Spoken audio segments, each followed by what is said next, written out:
ভারতের নীলগিরি পাহাড়ের গভীরে, যেখানে প্রাচীন বৃক্ষের দল সূর্যের সোনালি রশ্মিকেও সহজে মাটি ছুঁতে দেয় না, সেখানে কালের সাক্ষী হয়ে দাঁড়িয়েছিল এক পুরনো কুঁড়েঘর। কুঁড়েঘরের পাশেই এক বিশাল বটগাছ তার সহস্র শিকড় মেলে দিয়েছিল, যেন কোনো পৌরাণিক অজগর মাটির বুক আঁকড়ে পড়ে আছে। সেই বটগাছের শীতল ছায়ার নিচেই বাস করত এক বৃদ্ধ, নাম তার রামদাস। নামের দাস শব্দটি থাকলেও তিনি কোনো সাধুসন্ত ছিলেন না। একসময় গ্রামের একজন প্রসিদ্ধ এবং জ্ঞানী হাকিম হিসেবে তার খ্যাতি ছিল। কিন্তু সময়ের নিষ্ঠুর স্রোতে এখন আর কেউ তার খোঁজ নিতে আসত না। কোনো সাহায্য প্রার্থীও তার দরজায় কড়া নাড়ত না। কেবল মাঝে মাঝে পর্যটকদের রঙিন শাড়ি কুঁড়েঘরের পাশ দিয়ে বয়ে যেত, টিয়া পাখির ঝাঁক কিচিরমিচির শব্দে বনভূমি মুখরিত করত, বা দুরন্ত বানরের দল শুকনো ফল ছিঁড়ে নিমিষে পালিয়ে যেত। এটাই ছিল তার নিঃসঙ্গ শান্ত জগৎ। একদিন দুপুর গড়িয়ে যখন বিকেল নামছে, বটগাছের ছায়া দীর্ঘ থেকে দীর্ঘতর হতে শুরু করেছিল। রামদাস পরম মনোযোগে শুকনো নিমপাতা কুড়িয়ে জড়ো করছিলেন। ঠিক তখনই দূর থেকে এক আর্তস্বর ভেসে এলো, কেউ আছো, বাঁচাও। স্বরটি ক্ষীণ হলেও তার মধ্যে এক ডেসপারেট আকুতি ছিল। তিনি চমকে উঠে মাথা তুললেন। আবার সেই ডাক, বাঁচাও, কেউ আছো। নিজের পুরনো লাঠিতে শরীরের ভার দিয়ে কাঁপতে কাঁপতে তিনি সেই শব্দের উৎস লক্ষ্য করে এগিয়ে গেলেন। কিছুটা দূরে সবুজ ঘাসের ওপর একজন মহিলাকে বসে থাকতে দেখা গেল। তিনি যন্ত্রণায় নিজের পা ধরে কাতরাচ্ছিলেন। রোদে পোড়া ক্লান্ত মুখ, পোশাক সামান্য ধুলোনাখা, কিন্তু তার বসার ভঙ্গিতে এক সহজাত শালীনতা ও আভিজাত্য ফুটে উঠছিল। কি হয়েছে? রামদাস কোমল স্বরে জিজ্ঞেস করলেন।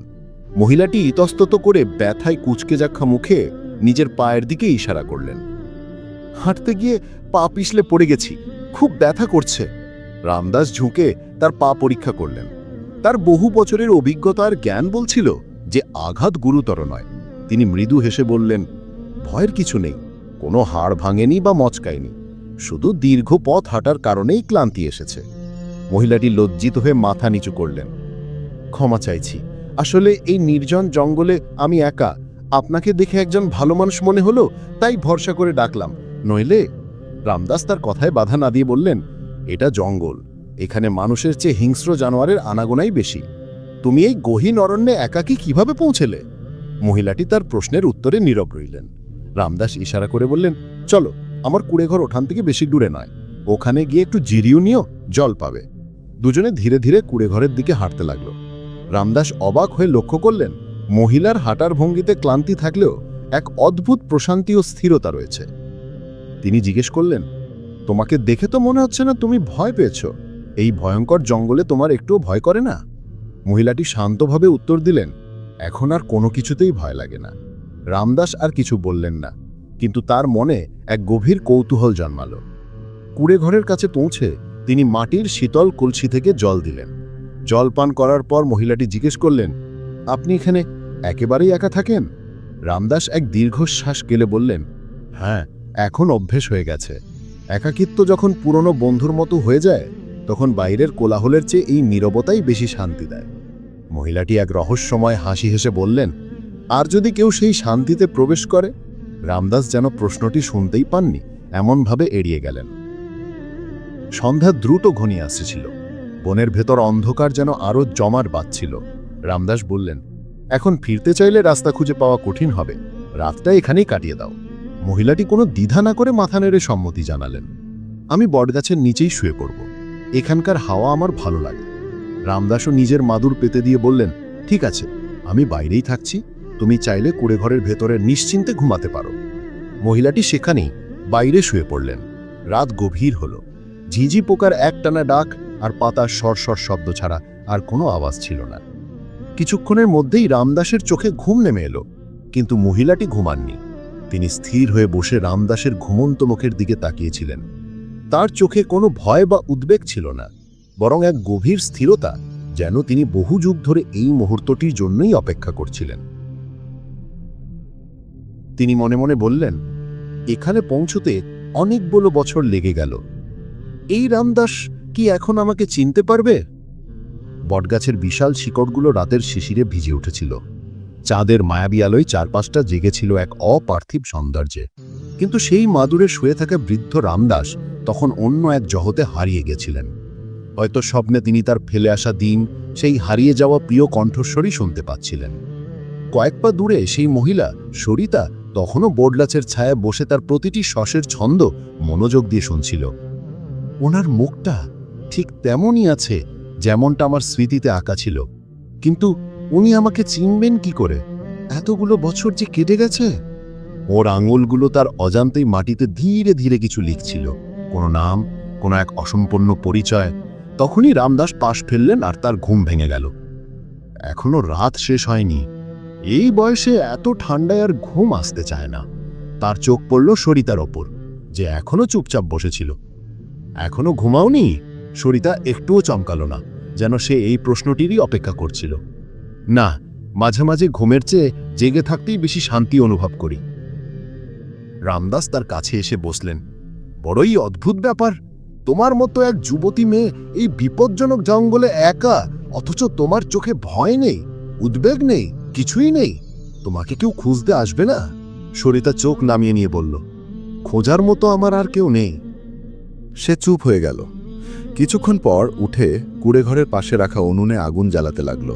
শুকনো কাঠকুটো জ্বালিয়ে সে কিছু বুনো কন্দমূল সেদ্ধ করল এবং একটি পুরনো ঘটিতে জল গরম করল। সরিতা নীরবে তার পাশে এসে বসল। তোমার নাম কি? রামদাস জিজ্ঞেস করলেন। সরিতা, সে শান্তভাবে উত্তর দিল। কোথা থেকে এসেছ? এখানকার কাছেরই এক এলাকা থেকে। জঙ্গলের ওপারে একটি গ্রাম আছে, কিন্তু এখন সেখানে আমার কেউ নেই।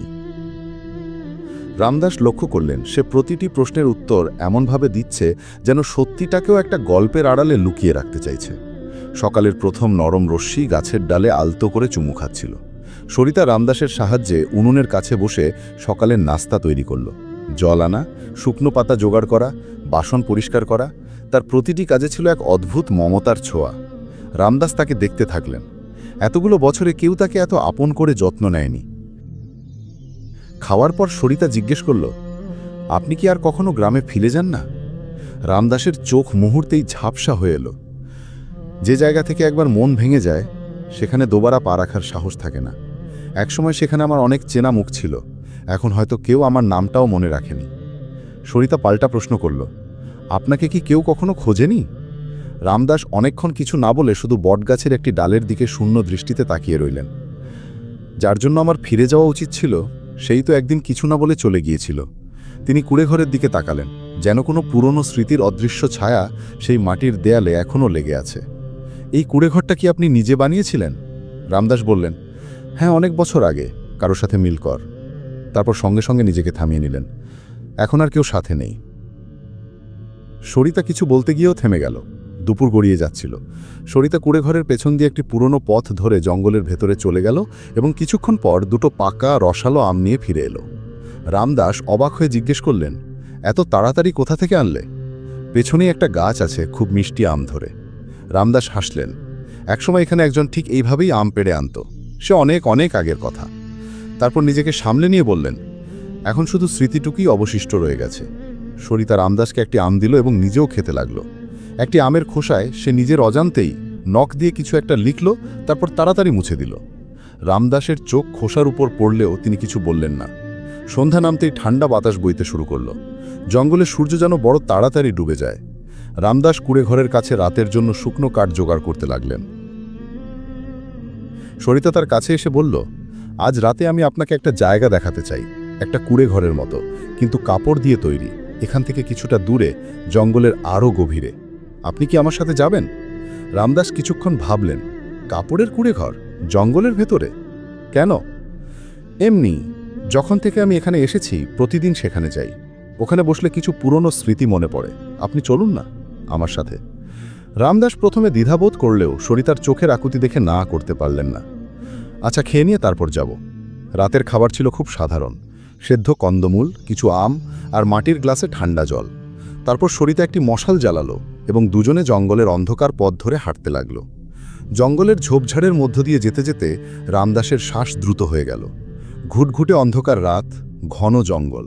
রামদাস পথ চিনতে পারছিলেন না, কিন্তু সরিতা খুব সাবলীলভাবে এগিয়ে যাচ্ছিল, যেন এই পথ তার বহুদিনের চেনা। কিছুটা হাঁটার পর একটা খোলা জায়গায় তারা পৌঁছালো। সেখানে কাপড়ের একটা পুরনো জীর্ণ কুড়েঘর দাঁড়িয়েছিল। বাতাসে তার ছিন্ন ভিন্ন কাপড় ফরফর করে কাঁপছিল। রামদাসের হাঁটার গতি হঠাৎ করেই কমে গেল। সেই কুঁড়েঘরের মধ্যে অদ্ভুত কিছু একটা ছিল। তার গঠন, তার পারিপার্শ্বিকতা, এমনকি তার গন্ধ, সবকিছুই তার খুব চেনা চেনা লাগছিল। রামদাস ফিসফিস করে বললেন, এটা আমি আগেও দেখেছি, কিন্তু কোথায়? সরিতা চুপচাপ কুঁড়েঘরের বাইরে দাঁড়িয়ে পড়ল। সে পর্দা সরালো না, শুধু রামদাসের মুখের দিকে তাকালো। ভেতরে যাবেন?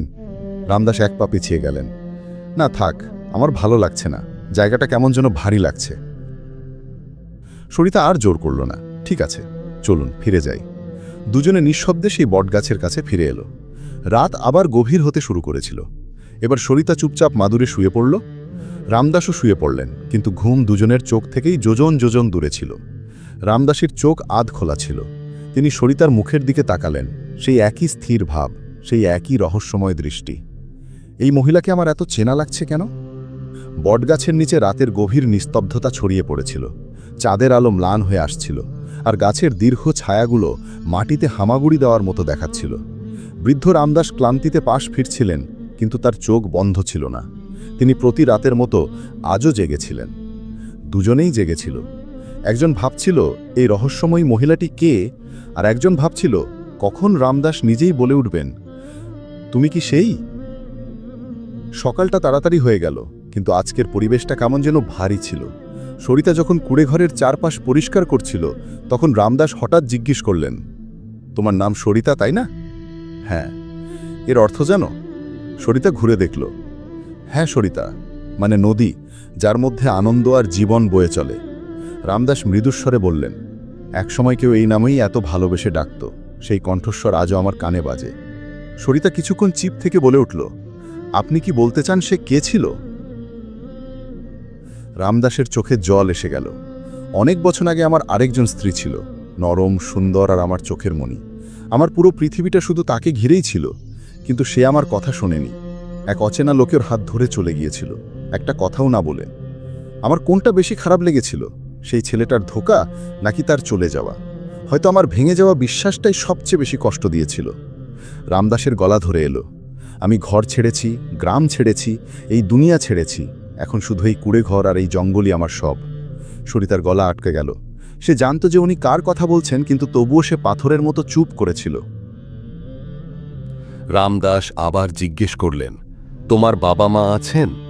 সরিতা নীরব রইল, কিন্তু তারপর ধীরে ধীরে বলল, ছিলেন, কিন্তু এখন আর নেই। স্বামীর সাথে কি কখনো দূরত্ব তৈরি হয়েছিল? সরিতা সঙ্গে সঙ্গে চোখ নামিয়ে নিল। রামদাস কিছুক্ষণ চুপ থেকে উঠে কুঁড়েঘরের ভেতরে চলে গেলেন। কিছুক্ষণ পর তিনি একটি পুরনো থলে নিয়ে বাইরে এলেন। তার মধ্যে একটা শুকনো কাঠের টুকরো ছিল, যার উপর একটি ছবি খোদাই করা ছিল। দেখো, এটা আমার দ্বিতীয় স্ত্রী বানিয়েছিল। কুঁড়েঘরের এক কোণায় এটাই লাগানো ছিল। যখন সে চলে গেল, তখন আমি রাগে আর দুঃখে সবকিছু পুড়িয়ে দিয়েছিলাম। শুধু এই টুকরোটাই কোনোভাবে বাঁচিয়ে রেখেছিলাম। সরিতার চোখ দিয়ে জল গড়িয়ে পড়ার উপক্রম হল, কিন্তু সে নিজেকে সামলে নিল। আচ্ছা, সে বলল, আপনি এখন আর সেই কুঁড়েঘরে যান না কেন? রামদাস এক দীর্ঘশ্বাস ফেলে বললেন, কারণ সেখানে সেই সব কিছু আছে যা আমি চিরদিনের জন্য ভুলে যেতে চাই। কিন্তু মাঝে মাঝে কিছু জিনিস দেখলে আমরা শুধু তাদেরকেই ক্ষমা করি না, নিজেকেও ক্ষমা করতে পারি। রামদাস আর কিছু বলতে পারলেন না। দুপুর গড়িয়ে গিয়েছিল। দুজনে বটগাছের শীতল ছায়ায় বসেছিল। সরিতা একটি মাটির ফলকে কিছু লিখতে শুরু করল। রামদাস দেখলেন সে সংস্কৃতে কিছু শ্লোক লিখছে। তুমি সংস্কৃত জানো? রামদাস চমকে উঠলেন। খুব সামান্য শিখেছিলাম। রামদাসের মনে পড়ল তার দ্বিতীয় স্ত্রীও ঠিক এভাবেই সংস্কৃতে শ্লোক লিখত, একদম একই হাতের লেখা, একই অক্ষরের গড়ন। এবার রামদাসের মনে সন্দেহের মেঘ ঘনিয়ে আসতে লাগল। এই মহিলাটি আসলে কে? রাত হলে সরিতা বলল, আচ্ছা, যদি আমি আপনাকে কিছু বলি, আপনি কি শুনবেন? শুনব না? আর কী বা শোনার বাকি আছে? রামদাস এক বিষণ্ণ হাসি হাসলেন। তাহলে কাল সকালে একবার আমার সাথে সেই কুঁড়েঘরে চলুন। আমি সেখানে আপনাকে কিছু দেখাতে চাই। তারপর আপনি যেখানে বলবেন আমি সেখানেই চলে যাব। রামদাস একটু ভয় পেলেও সরিতার চোখে যে আকুতি ছিল তা কোনো বাধ্যবাধকতার জন্যে নয়, বরং এক গভীর সম্পর্কের অদৃশ্য ডাক ছিল। ঠিক আছে, রামদাস রাজি হলেন। সেই রাত দুজনেরই নির্ঘুম কাটল। সকাল হলো এক অদ্ভুত প্রশান্তির সাথে। সরিতা তৈরি ছিল। সে সেদিনকার জন্য কুড়েঘর সুন্দর করে পরিষ্কার করল, একটি হলুদ বুনো ফুলের মালা গাঁথল, আর রামদাসকে বটগাছের নিচে ডাকল। যাবেন? সে জিজ্ঞেস করল। রামদাস তার চোখের দিকে তাকালেন। সেখানে কিছু একটা ছিল, কোনো ভুলে যাওয়া ছবি, কোনো হারিয়ে যাওয়া কণ্ঠস্বর, কোনো অতি আপনজনের ছায়া। দুজনে হাঁটা শুরু করল। কাপড়ের তৈরি সেই কুড়েঘরটা আবার তাদের সামনে ছিল। এবার বাতাস কম ছিল, আর ভেতরের নিস্তব্ধতা যেন আরও গভীর ছিল। সরিতা কুড়েঘরের পর্দা সরিয়ে বলল, এবার ভেতরে চলুন। রামদাস কাঁপতে কাঁপতে পর্দা তুলে ভেতরে প্রবেশ করলেন। ভেতরে মাটিতে দুটি জিনিস রাখা ছিল। একটি পুরনো কাঠের খেলনা, যেটা রামদাস একসময় নিজের হাতে তার দ্বিতীয় স্ত্রীর জন্য বানিয়েছিলেন, আর কুড়েঘরের মাটির দেয়ালে খোদাই করে লেখা একটি নাম, রামদাস। রামদাসের গলা শুকিয়ে কাঠ হয়ে গেল। এই নাম, এ তো... সরিতা তার সামনে এসে দাঁড়াল। হ্যাঁ, এখন কি কিছু বুঝতে পারলেন? সরিতার সারা শরীর কাঁপছিল, ঠোঁট ভয়ে শুকনো ছিল, কিন্তু হৃদয়ের ভেতর যেন এক প্রলয়ঙ্করী ঝড় উঠেছিল। সরিতা সামনে দাঁড়িয়েছিল, মাথা নিচু করে, চোখে জল আর ঠোঁটে অস্ফুট কাঁপুনি। রামদাস কিছু বলতে এগিয়ে গিয়েও থেমে গেলেন। তিনি চোখ বন্ধ করলেন, আর বহু বছর আগের সেই মিষ্টি কণ্ঠস্বর তার কানে বেজে উঠল। দেখুন, আমি আপনার আর আমার নাম একসাথে লিখেছি। সেই দিনের স্মৃতি, সেই ভালোবাসার কুড়েঘর, সেই হারিয়ে যাওয়া দ্বিতীয় স্ত্রী। রামদাস যেন বিস্ময়ে কেঁপে উঠলেন। ধীরে ধীরে ফিসফিস করে বললেন, তাহলে তুই সেই আমার দ্বিতীয় স্ত্রী, আমার সরিতা। সরিতা আর নিজেকে আটকাতে পারল না। সে ছুটে গিয়ে রামদাসের পায়ে লুটিয়ে পড়ল। হ্যাঁ, আমি সেই, আপনার সেই অবুঝ, জেদি, কিন্তু আজ বড় অনুতপ্ত দ্বিতীয় স্ত্রী। রামদাস কাঁপতে কাঁপতে তাকে ধরে তুললেন। তার চোখ দিয়ে অনবরত জলের ধারা গড়িয়ে পড়ছিল। তাহলে তুই বেঁচে আছিস? এতগুলো বছর ধরে তুই এখানেই ছিলিস? সরিতা তার বুকে মাথা রেখে বলল, হ্যাঁ, আমি যার জন্য অন্ধের মতো সবকিছু ছেড়ে এসেছিলাম, সে 4 দিন পরেই আমাকে ফিরিয়ে দিয়েছিল। আমি লজ্জায় আর দুঃখে আবার আপনার কাছে ফিরে এসেছিলাম, কিন্তু এসে দেখি বাড়ি খালি। পাড়ার লোকেরা বলল যে রামদাস আমাকে খুঁজতে খুঁজতে সবকিছু ছেড়ে নিরুদ্দেশ হয়ে গেছে। সেই দিনই আমি প্রতিজ্ঞা করেছিলাম, যেখানে রামদাস শেষবার যেত, আমি সেখানেই থাকব। হয়তো একদিন উনি ফিরবেন আর আমাকে ক্ষমা করে দেবেন। রামদাসের ভেতরের সব জমানো কষ্ট, সব অভিমান এবার অশ্রু হয়ে বেরিয়ে এলো। সেই দ্বিতীয় স্ত্রী, যাকে তিনি চিরদিনের জন্য হারিয়ে ফেলেছেন বলে মনে করতেন, আজ সে তার সামনেই দাঁড়িয়ে আছে। যদি তুই আগেই বলতি, তাহলে আমি তোকে সেদিনই বুকে জড়িয়ে ধরতাম। রামদাস ভেজা চোখে বললেন। সরিতা কাঁদতে থাকল। আমার সাহস ছিল না। আমি ভেবেছিলাম আপনি হয়তো আমাকে ঘৃণা করেন, হয়তো আমাকে ভুলেই গেছেন। রামদাস তাকে বললেন, তুই আমার দ্বিতীয় স্ত্রী। স্ত্রীদের ভুলে যাওয়ার জিনিস নয়। তোর জায়গা আমার হৃদয়ে ছিল, আছে আর সবসময় থাকবে। ক্ষমা করার প্রশ্নই ওঠে না, কারণ আমি তোকে ভালোবেসেছিলাম, আর আমার ভালোবাসা কখনো কমেনি। কিছুক্ষণ দুজনে সেখানে নির্বাক হয়ে বসে রইল, যেন পৃথিবীটা তাদের জন্য ছোট হয়ে গেছে আর সময় চিরকালের জন্য থেমে গেছে। পরের কয়েকদিনে রামদাস আর সরিতা মিলে তাদের সেই ভালোবাসার কুড়েঘরটি আবার নতুন করে সাজিয়ে তুলল। মাটির দেয়ালে আবার নতুন করে সংস্কৃতে ভালোবাসার শ্লোক লেখা হলো। সরিতা প্রতিদিন পরম যত্নে রামদাসের জন্য রান্না করত, আর রামদাস বহু বছর পর আবার জঙ্গল থেকে ভেষজ লতাপাতা আনতে শুরু করলেন। এক শান্ত সন্ধ্যায়, যখন গাছের আড়ালে সূর্য ডুবছিল, সরিতা রামদাসের সামনে আবার একটি প্রশ্ন রাখল, আমি কি আপনার সাথে আবার আমাদের ঘরে ফিরে যেতে পারি? রামদাস কিছুক্ষণ চুপ থেকে এক অনাবিল শান্তিতে হাসলেন। ঘর তো এখন সেখানেই যেখানে তুই আছিস। এই কুড়েঘর হোক বা কোনো রাজপ্রাসাদ, যদি প্রিয় স্ত্রী সাথে থাকে, সেটাই তো আসল ঘর। কয়েক মাস পর গ্রামে আবার সেই পুরনো হাকিম রামদাস আর তার দ্বিতীয় স্ত্রীর কথা মানুষের মুখে মুখে ফিরতে লাগলো। আর সেই জঙ্গলের কুড়েঘরটিকে সবাই সরিতা কেন্দ্র নামে ডাকতে শুরু করলো, যেখানে প্রত্যেক দুঃখী, পথহারা মানুষ শান্তি আর একজন আপনজন খুঁজে পেত। এক জ্যোৎস্নাভরা রাতে সরিতা রামদাসের পাশে বসে বলল, আপনি কি সত্যিই আমাকে কখনো ক্ষমা করেছেন? রামদাস তার হাত নিজের হাতের মধ্যে নিয়ে বললেন, তুই আমার স্ত্রী, তোর জায়গা আমার হৃদয়ে ছিল, আছে আর সব সময় থাকবে। ক্ষমা করার প্রশ্নই ওঠে না, কারণ আমি তোকে ভালোবেসেছিলাম, আর আমার ভালোবাসা কখনো কমেনি।